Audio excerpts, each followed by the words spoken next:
Good afternoon, everybody. Here we go again, as the slide says. Um, Nice to see a bunch of people in the chat here.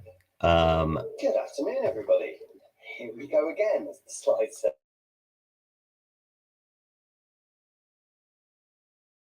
So what happened there was I've got a second monitor here, making sure that everything's all right, and it decided to start not being on mute. Sorry about that. An excellent way to start. Jolly good. We've got 28 people live with us right now. For those of you watching on replay, also hello. The session will be live as soon as we've finished, effectively, once YouTube does its little processing stuff. So, good afternoon. Draft apprenticeship funding rules came out a week and a bit ago with 16 pages of changes, apparently 25% fewer words, although I haven't quite worked out where those things are. But otherwise, I think it's not too bad. I think it's okay. It could be worse. I think we've all seen times before when we've seen bigger changes and more changes, and it is at least earlier. An end of March release is a step forward from the last couple of years.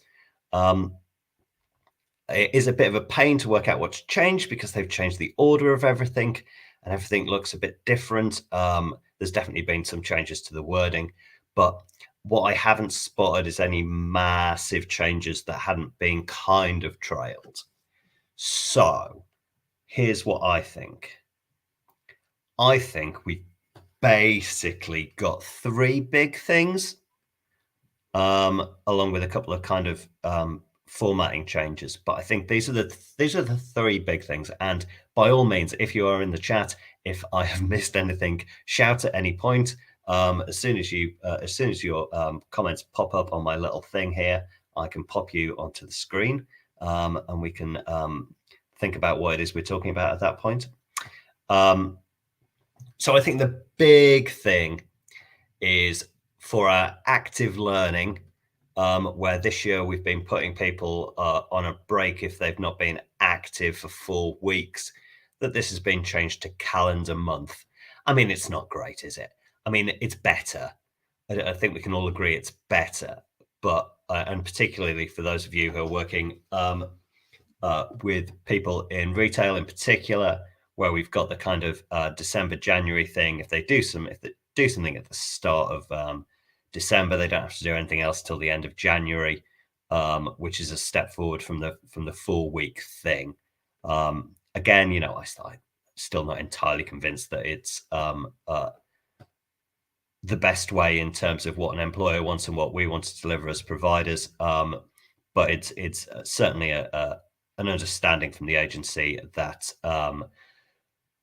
the original rule was a bit too tight. As you can see from the big hashtag, both at the bottom of the screen here and on the side of the slides, this is hashtag not an officially SFA webinar.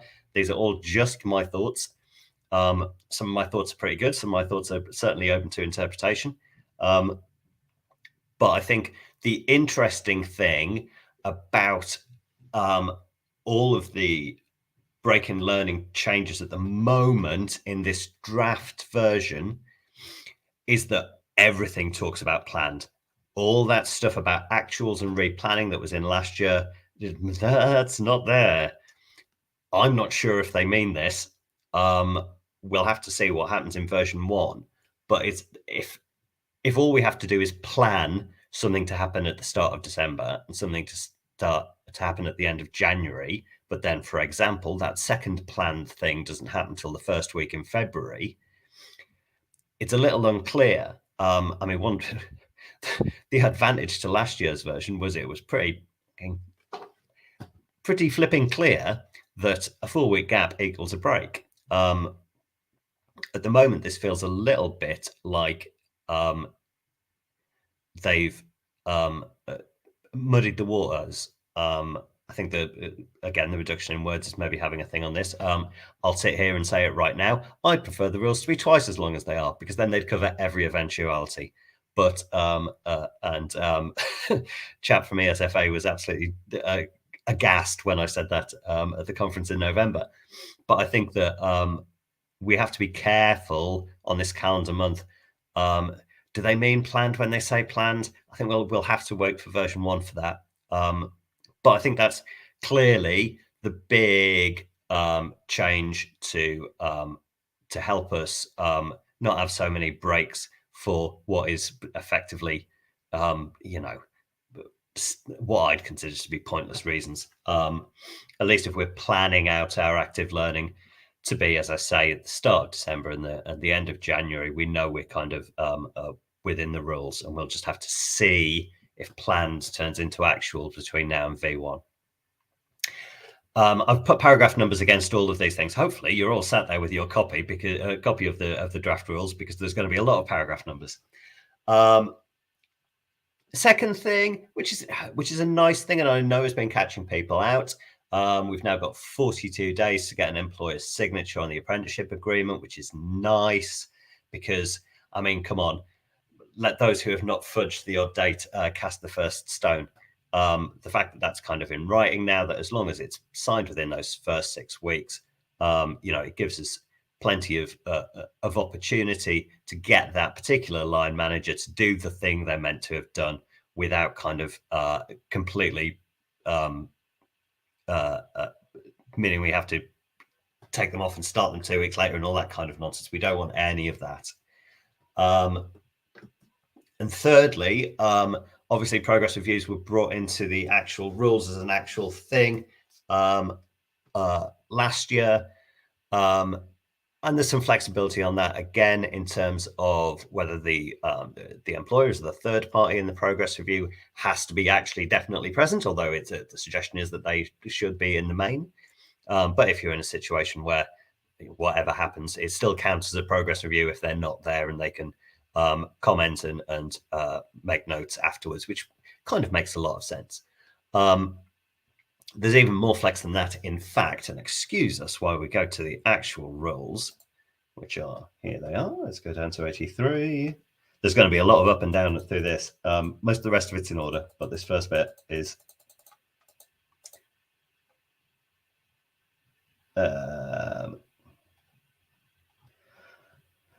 still a lot of words, aren't there? Wait a minute. No, wait. Right. So at least 4 times a year, but every 12 weeks. Last time I looked, 12 times 4 is 48, but there we are. But unless there is an evidence delivery reason, such as module length, that means alternative frequency is more appropriate. So, and agreed with the employer. Does this mean we've just gone back to what we were doing before? Because it's kind of what it feels like to me, that progress reviews on a kind of, whoops, not that. Where have we gone? There we are. There's my slides. Progress reviews every 12 weeks, unless it doesn't work for you. So effectively, whatever's going to fit in with your delivery pattern, provided we've got agreement with the employer, which I think seems fairly straightforward and means that you can kind of do progress reviews when you want. I mean, I still fancy doing 4 a year, even if they're not every 12 weeks. But yeah, and obviously it's going to depend on the standards you're running, the way if you're backloading, front loading, all that kind of stuff. But it's nice to see a bit of flexibility there. 2 things that I noticed that aren't there anymore, and there's definitely more than this because we know there's a whole bunch of words gone, but the bit about saying we definitely have to use recruit and apprentice is no longer in the funding rules. I suspect it's still in the apprenticeship agreement, the thing that we signed with the ESFA to say that I'm afraid I can't remember the precise name of the document, but that document, I suspect, has probably still got it in, and they've thought, well, we'll save half a page here, or a page and a half actually from last year. We'll take that out of the funding rules because it's not really a funding rules per se. It's part of the agreement. I suspect they will still be expecting us to point as many employers as possible towards recruit and apprentice, particularly with what's going on with UCAS. I mean, who knows exactly how that's going to work, but if the idea is that those people applying to UCAS will see a bunch of stuff about apprenticeships, the only way we can really do that is through Recruit and Apprentice. So if they're not putting people on there, they're not going to get that extra exposure, which kind of, feels a bit of a no-brainer for where people have got new posts anyway. Obviously, if we've got employers who are taking on apprentices who are already with them, then I think that's slightly different. And the saddest thing about these rules is they've taken out the lovely flowcharts. We love the flowcharts. The flowcharts are really nice, but they've decided that for whatever reason, I bet it's got something to do with probably getting rid of the PDF in the near future and only giving us an online version, because putting flowcharts on the gov.uk template is an absolute nightmare.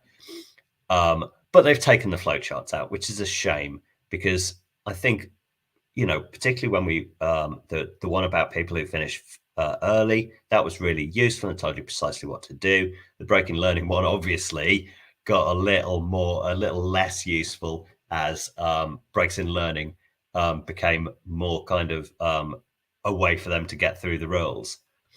And the English and Maths one, I think, was kind of fine.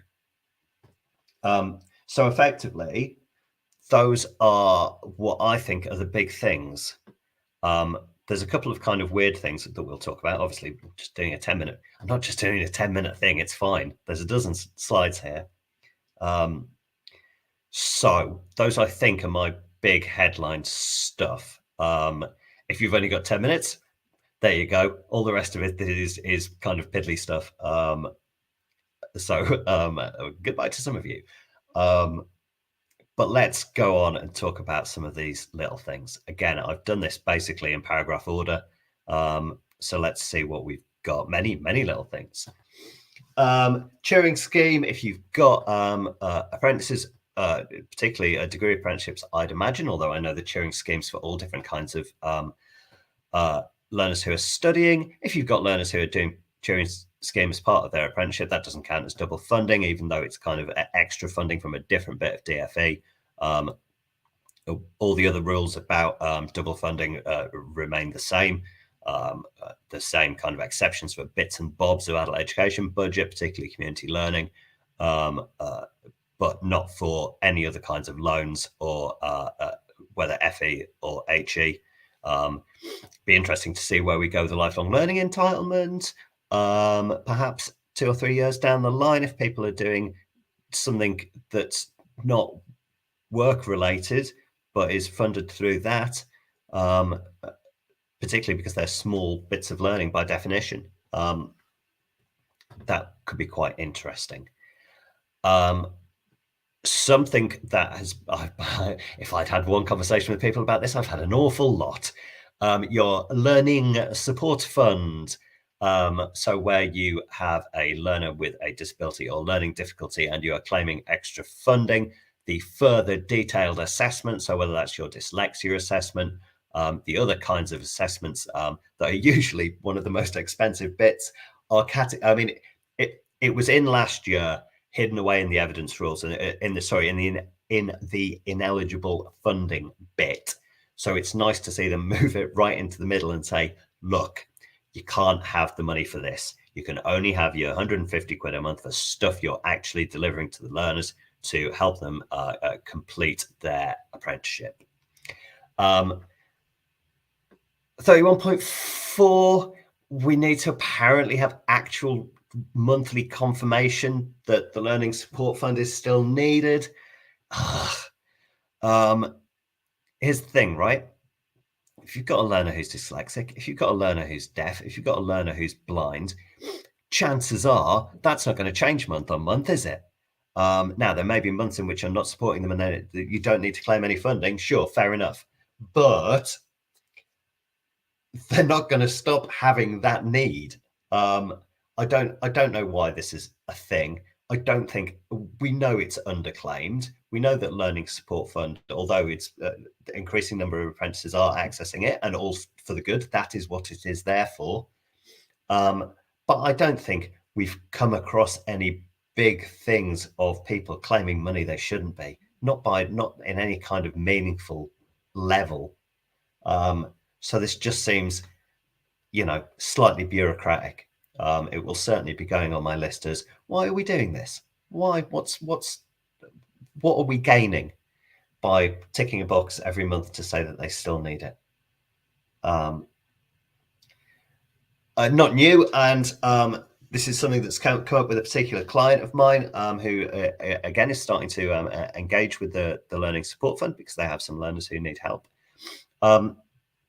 If you are doing this switchy on, switchy off, switchy on, switchy off stuff for your Learning Support Fund, and this means that they've got one session in the middle of a month where that's the only time you're delivering anything to them, wouldn't it have the same start and end date or just a couple of days apart?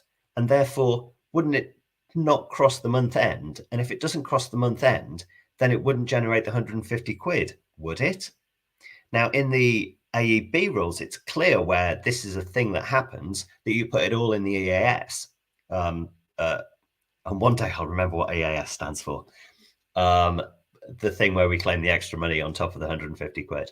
I'd like them to put a paragraph in here for the apprenticeships because it's exactly the same kind of thing that this bit of delivery is being delivered in a short period of time, doesn't cross the month end. Similarly, this came up again at that the Streamlining the System conference in November. And it hadn't occurred to me, but I looked and it's there and it's been there for a while. If you have learners with education healthcare plans, EHCPs, earning adjustment statement, thank you very much, Matt. Just to show that the it works. There we go. Matt says earning adjustment statement. Thank you.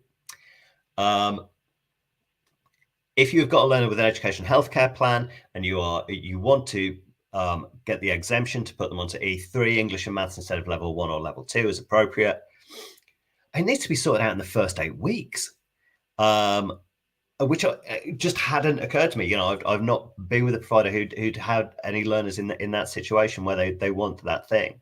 I don't get why it has to be in the first 8 weeks. Again, this is something that's going in the things to get them to explain them these things to us. Again, paragraph 47 is flexibility if the employer isn't there for discussion, and that's in the at the top of the game. I've repeated myself there. That was a little surprising. And that's kind of reflected throughout all of the things where it's anything where an employer in general should be there, but isn't on a particular occasion. It's okay to collect that stuff afterwards, so you can still show that there's been a discussion about it with the employer, even if it's not everybody there at the same time. What have we got next?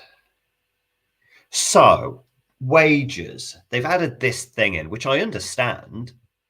I understand entirely. You know, it's important that apprentices are paid. Well, I mean, it's ridiculous that apprentices are paid the apprentice minimum wage for a start, but on the basis that it still exists, although less so for our 16 to 18s now on the next upgrading. How are we meant to ensure that the apprentice is being paid the minimum wage? And what we're talking about here specifically in para 59,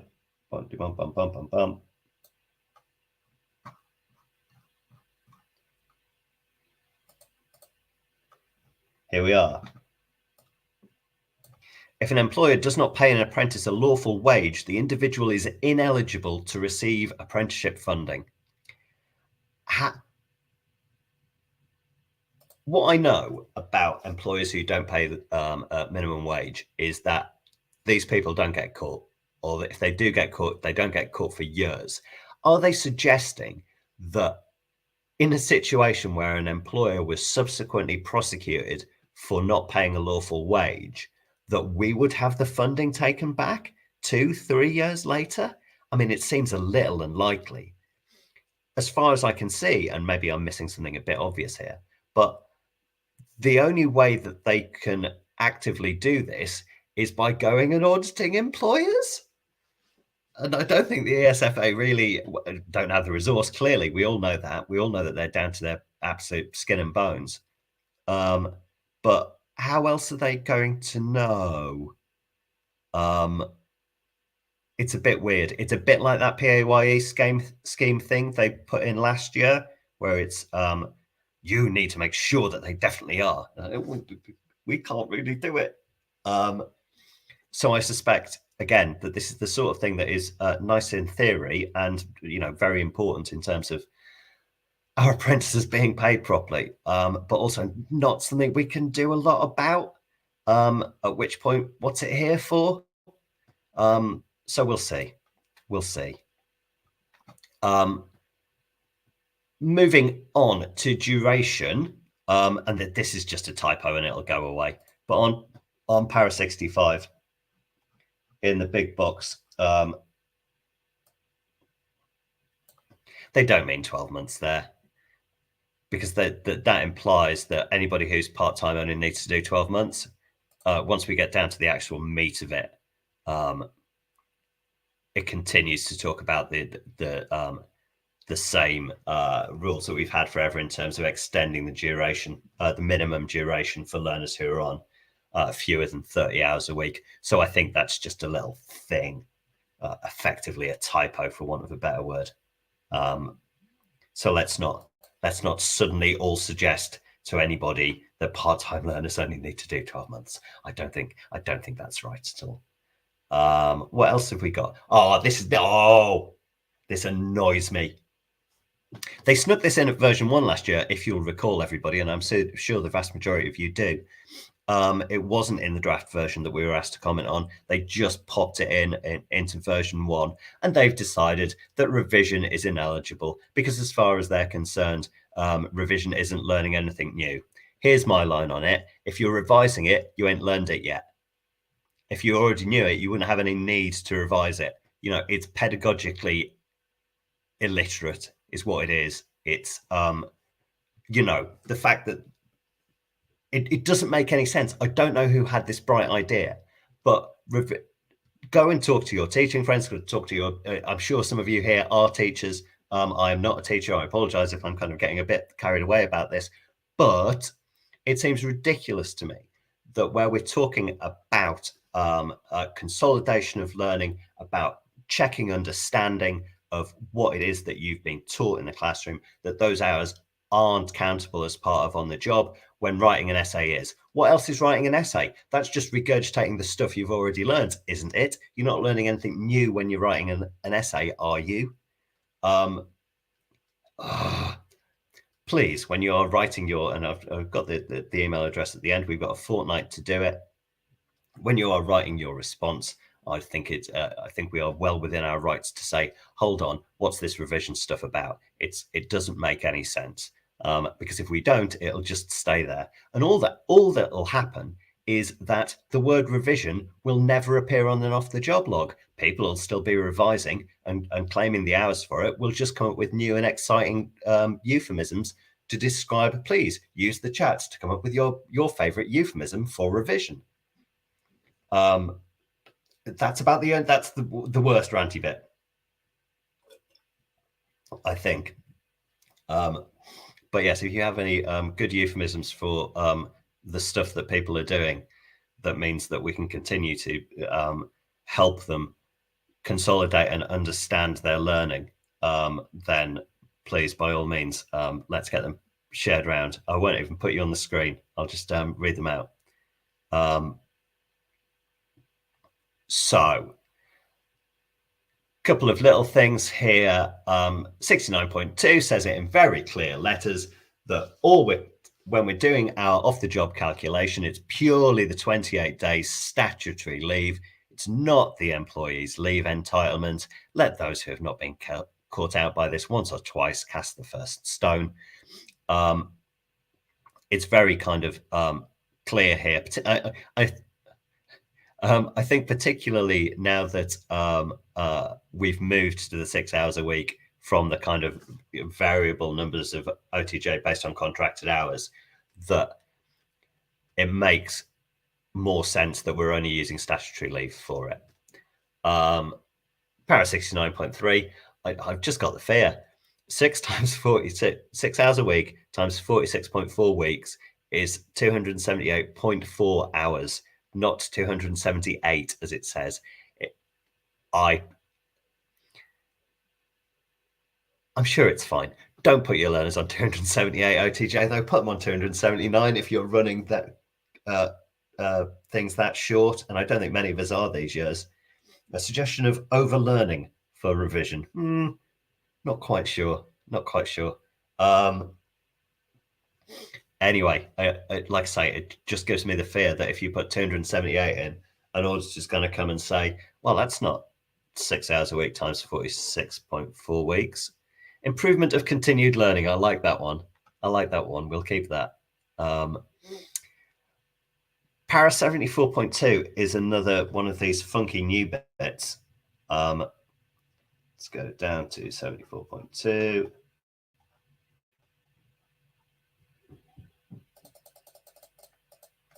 Here we go. I don't know what this means. Off-the-job training must not take place beyond the practical period in the endpoint assessment period of an apprenticeship.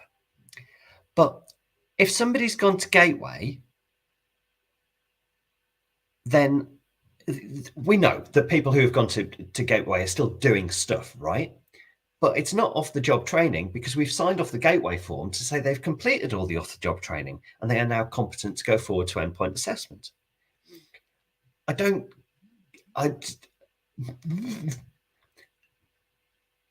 just don't get what they mean here. It's kind of tautologous. I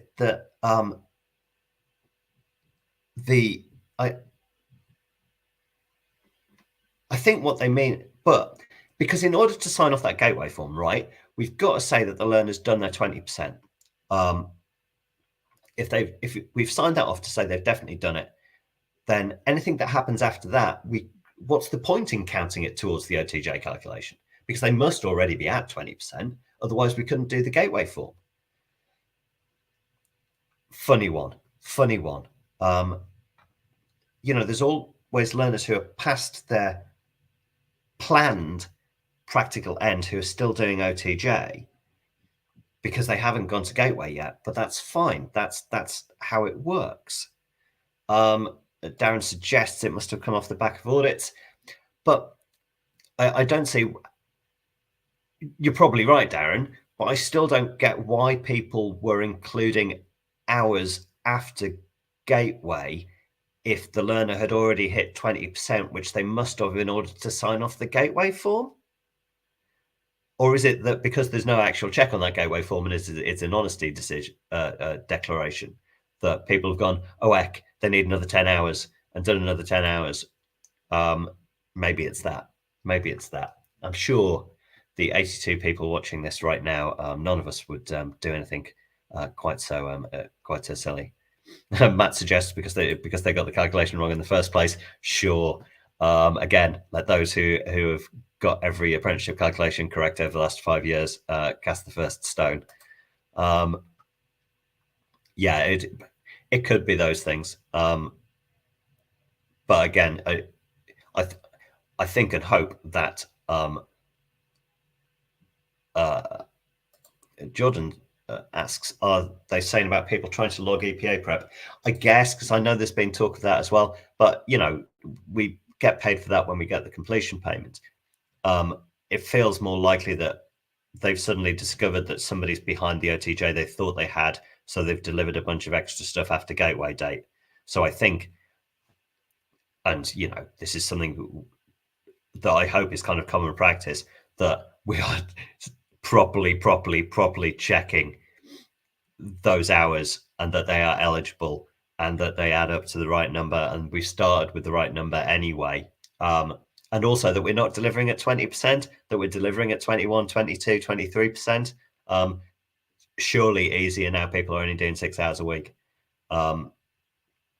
So we've got, come now, Darren. Logging EPA revision hours. Yes, exactly. If revision doesn't count, then clearly EPA revision definitely doesn't count either. So yeah, it's a funny one. I think I know what they mean, but I don't think they've explained it very well there. And again, I don't think that's a change. I think that's just a kind of clarification, but it's different words to something that was there before, which is why it's on this list. Whoop-de-doop-de-doo, everybody. We don't have to put 3 lines describing the program at the top of the training plan. We still have to describe all of the modules and the bits that people are doing. We just don't have to do a thing at the top. There you go. Sack an administrator, because that's one less thing that you'll need. Sure, it's fine. The rest of the training plan stuff is exactly as presented last year. This is the only kind of vague change to it. You know, it's better than having to do it, but it's not exactly it's not reducing bureaucracy in any meaningful way. Please join me in pouring one out for our advanced dairy technologists. Had a look at that. There were 20. Oh, there we go. It's all got too excited by a GIF. I found a GIF for pouring out. No. Whoever, I'm going to move on past the slide. It's too exciting for StreamYard to cope with this afternoon. But yes, dairy technologists no longer need a residential, therefore all residentials are ineligible cost now. Now, our good friend Simon pointed out Para 105 to me.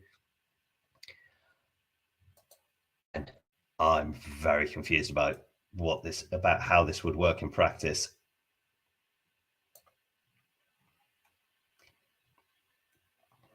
And again, what I really want is some proper decent bits in here about how to deal with these people where weird things happen.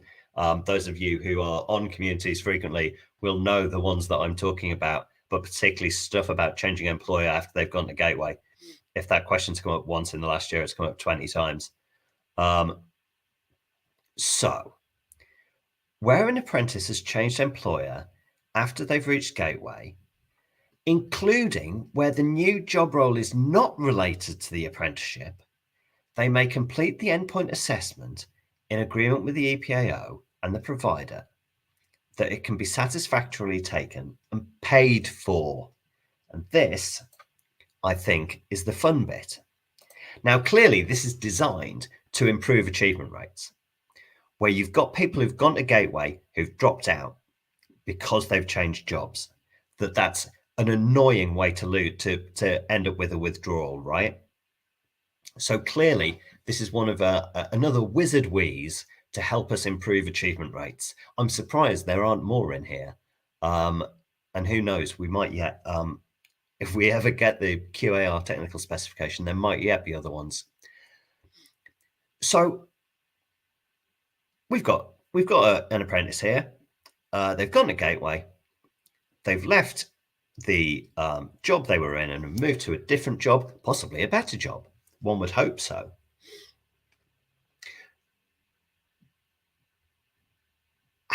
And it's fine. They can still do the endpoint assessment. It's not a particularly tricky one. It doesn't require massive amounts of equipment or anything. It's just a thing that they can do. We're happy. The EPAO are happy.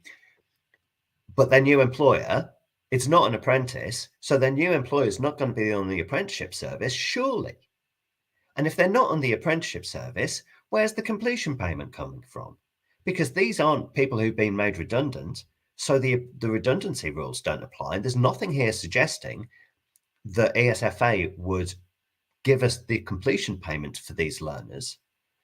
At which point, what's the point? What's the benefit in us doing it? Because the learner's still going to be marked as withdrawn, aren't they? We're not going to, if the learner's not marked as withdrawn, the original employer has stopped them because they've left their employment. The ILR will delock if we put it through as anything more than a withdrawal. So, like I say, it looks like it's meant to be a lovely wizard wheeze to help achievement rates, which, as we've all seen, clearly needs some help, particularly if you're Her Majesty's Revenue and Customs. Anybody who hasn't seen, go and have a look at the provider level achievement rates and order them by worst to best, and amaze yourself that a large government department has 1,000 starts and a 1% achievement rate. But sorry, I just don't get this. There's not enough explanation here of what we're meant to do in this situation. Will it come out in the wash? I'm sure it will. Paul is here. Hello, Paul. I didn't realize you were here. Paul suggests completion payment paid by the original employer, training providers to pay for the EPA so we get the achievement rate. Yeah, why would the original employer fork out a completion payment? You know, that's 3-4 easily grand of their levy pot, or theoretically a contribution they might have to make. And it just doesn't tell us what we're meant to do here in order for this to work. Because yeah, if somebody's left and they've been stopped on the apprenticeship service, it'll just delock and break, and we'll never get the money. So one of those ones definitely needs further work. What else have we got? Interestingly, I mean, we're using interesting. Look, it's interesting between us, isn't it? I know it's Friday afternoon. Sorry, Darren, comments are a little slow. New employer pays. Sure, but if there's not an apprenticeship agreement because the new job role isn't an apprentice, then why would the new employer set up an account on DAS, maybe an entirely new account on DAS, to take some money out of their non-levy pot or to do a thing? It's just too... Darren says, ambiguity. Yeah, exactly. I mean, I think those are the ones it's trying to get round. If employer 2 has got an apprenticeship service account, is a levy payer, in particular. I mean, at least if they're a non-levy payer, they don't have to worry about it being one of their 10 starts anymore. Thank goodness. We'll see. We need a bit more on that. We're rapidly getting through this, people. We've got a bit to talk about in terms of evidence, because I've put all that on one slide, but we're getting through this, which is fine. Paras 119 to 126 are moved directly over from the employer rules and are exactly the same as they were. But I just thought I'd point out that this appears to be the only bit that they've copied over from the old employer rules. And this is why we didn't need 3 entirely separate pieces of rules. Yeah, lots of comments in the chat here, which let's just, again, sorry, it takes a while for it to come through onto my screen. Darren says, we've had 2 like this with new staff joining us, and we've put agreements in place and paid. Well done to you, Darren. That's very public spirited of you. But yeah, the new employer won't pay. Maybe the new employer won't pay. Definitely, maybe, yeah. It's a good idea, and we all want our achievement rate. The last thing we want is somebody who's so nearly there to have to be marked as a withdrawal when they're quite happy. You know, it's not like the other problem where people get their qualification, get to Gateway, and go away before they take the endpoint assessment, which I know they're addressing in a slightly different way. So yeah, there's these 7 paras. Let's go and have a look at them. 119 to 126. Whoops! Oh, blimey, short paras. What did I say?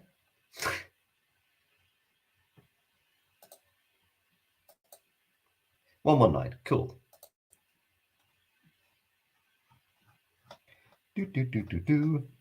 It's all this stuff about when stuff is paid and when stuff comes out of the apprenticeship service account, or indeed when it doesn't. And all this stuff about PAYE schemes, blah, blah, blah, blah, blah, to make sure that everything's fine there. All of this is, importantly, that training providers definitely can't do all of the stuff, do everything on an employer's account. They can do the real permissions, but they shouldn't have a login to pretend to be the employer, except where you're an employer provider. Of course, that's a different thing. But I think I've heard a number of stories where employers just don't want anything to do with the boring bureaucratic bit of it, and who can blame them? But we cannot be the sole people in charge of their apprenticeship service accounts. It's not new; it's been there for a while, but because it's been copied over from the employer rules into our rules, because there's only the one set of rules now. It was interesting to see it. I hadn't been an avid reader of the employer rules, I have to admit. Yeah, there we go. Must not allow any third party to authorize payments through their apprenticeship service account. You can do all the other things that you're allowed to, but you can't pretend to be an employer. It's basically the top and bottom of it. Paragraph 143, been there for a while apparently. I didn't realize it, but did you know that if you've got those people who are care leavers, who are getting the care leavers money, which delightfully is going up to £3,000 next year from £1,000, did you know that they were exempt from employer contribution, as if they were 16 to 18 or had an EHCP? Completely passed me by that one. Again, the more care leavers in the system, the better. They deserve every bit of help they can get. Sorry, one last thing, Paul, from Paula. Close offers unemployed and ESFA covers costs. Yeah, but at which point anybody they're not unemployed though, they've got a different job. Rachel, did you know? Rachel knew care leavers up to 25 were exempt. I'm assuming this is what she's yesing for. And as I say, the increase in the care leavers bursary up to £3,000. It comes in £3,000 chunks. They don't get it all. They don't get it all in 30 days. LDM code if they didn't want an employer to know they're a care leaver. Yeah, that's where it gets kind of wacky, isn't it? Because if they're exempt, but if they're 21 or 22, and they don't want their employer to know they're a care leaver, but then you say to the employer, oh, by the way, this one's free, no particular reason. I mean, an employer's not going to know, but it is just a little bit weird, and I'm sure there are ways around that.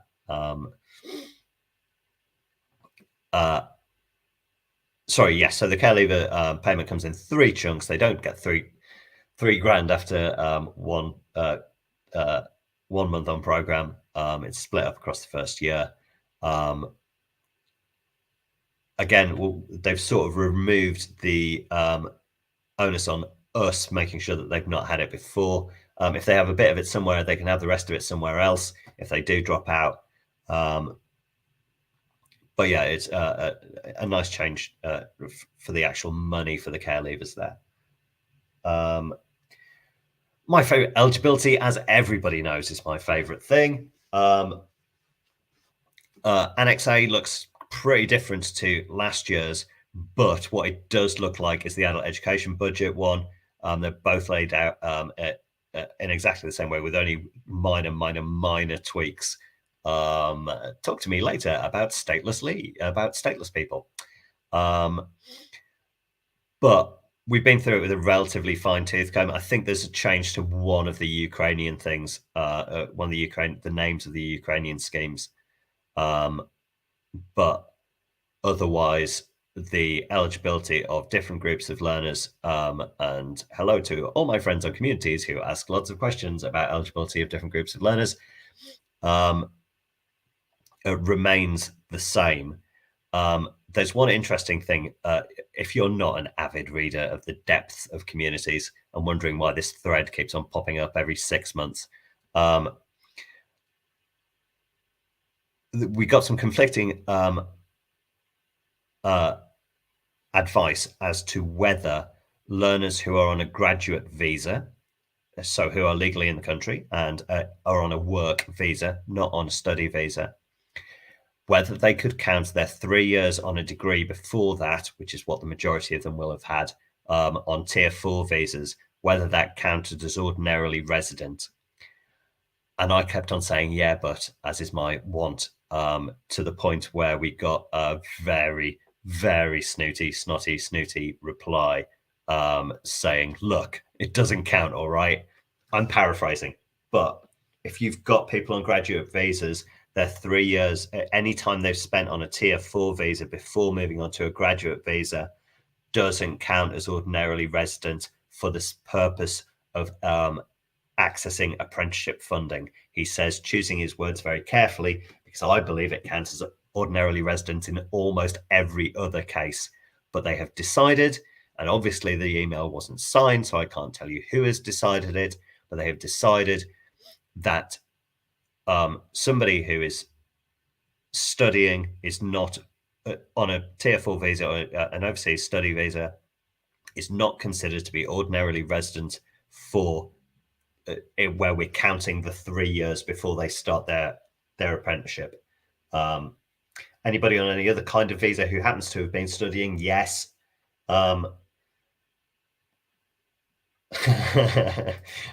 Yes, good to finally get that confirmation. Yes, yes, Darren, it was a bit back. It was legitimately a year from me first raising it to getting the final, will you please go away and shut up answer. They should know by now I'm never going to go away and I'm never going to shut up. So that's the only kind of weird thing about eligibility rules. The actual rules as written, for the vast majority of our learners, there's no change, and that wasn't a change. That was just them finally agreeing a thing. Evidence. Evidence has been split up and has been nicely put into nice little blue boxes at the end of every part of the document. I'm in favour. I like it. I think the evidence is more clearly laid out, with a couple of exceptions. I cannot remember who picked this up on communities yesterday, but there's a little thing in the evidence about those learners who are not obvious. So what it says is where the employer has a larger footprint than just England, you could, and we don't like coulds, do we? You could have a roster showing that they were primarily based in England.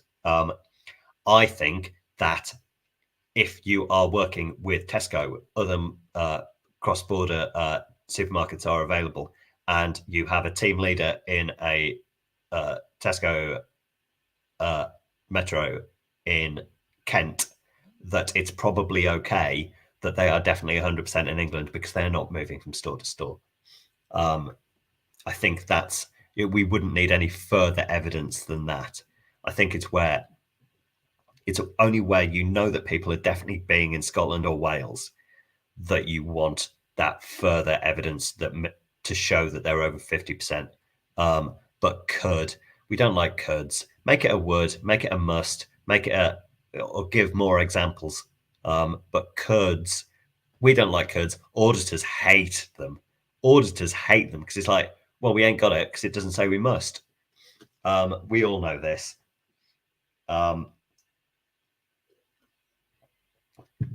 In the bit I was talking before about the wages, to make sure that somebody has been paid the appropriate minimum wage, it suggests a copy of the contract. Do you remember when they tried this last year for the PAYE thing? And we said no. Once again, we must say no.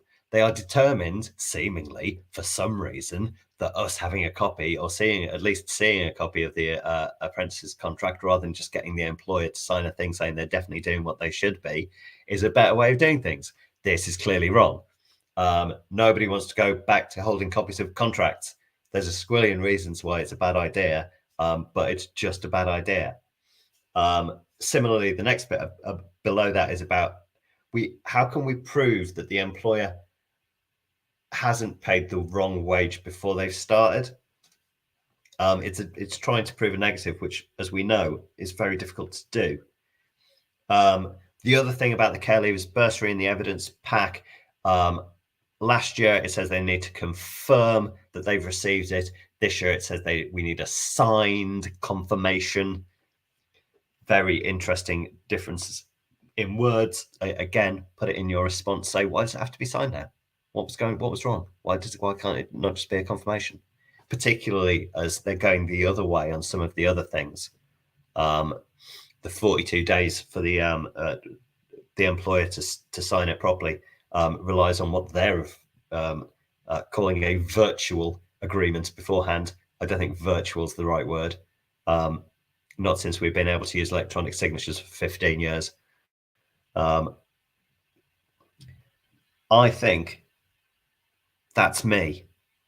I don't think, look, there's no way this is comprehensive. I tried as much as I can to kind of go through the rules and say, wait a minute, where's that gone? What's happening here? Why have those words changed? I think we've got all the big ones there. Again, importantly, go through them yourself. Send your comments to the fundingrules.comments@education.gov.uk by a fortnight today. If we don't send it, they definitely won't change anything. We might send it and they might not change it. If we don't send it, they definitely won't change it because they won't know what we're upset about.